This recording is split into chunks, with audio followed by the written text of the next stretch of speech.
Um, I think, the lens that I view life through, having been someone who comes from, I used to be on state assistance. I used to have food stamps. I've been evicted in a lot of places. Well, not evicted necessarily, but slept on a lot of couches in a lot of places in this town. And so the lens that I view the world through is different than some of y'all here. And so, I want to hear other people's stories too.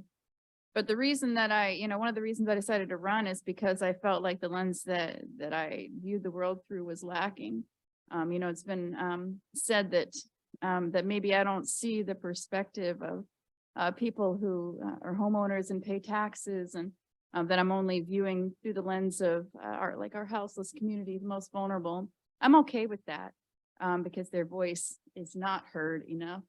So we really need to find a solution to get some dignity to our folks in downtown Bremerton. We need a bathroom, and I'm really kind of frustrated by the bureaucracy of it and by the lag of time, and there's no plan. And I'd like to see something happen. We allocated funding for it, so we need to see it through.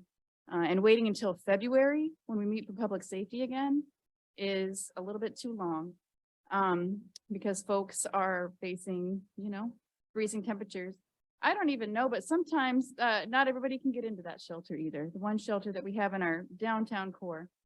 I talked to a lady the other day who she's a walker, and she was banned from Salvation Army. Luckily, they let her in for the emergency shelter. But she doesn't even have the resources to use email. She doesn't know how to do an email. And she's out there and she's getting banned from these shelters. And her tent was in shambles after the snow. So I just, would love for more of you to come down and view the world through the eyes of the people that are not, just squatting down in our downtown core using our public resources, but they have legitimate issues, mental wellness, physical disabilities, legitimate issues that prevent them from being able to access affordable housing, resources. So thank you.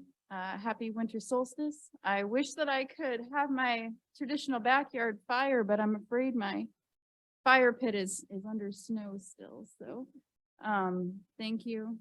Happy New Year. And I do appreciate you all.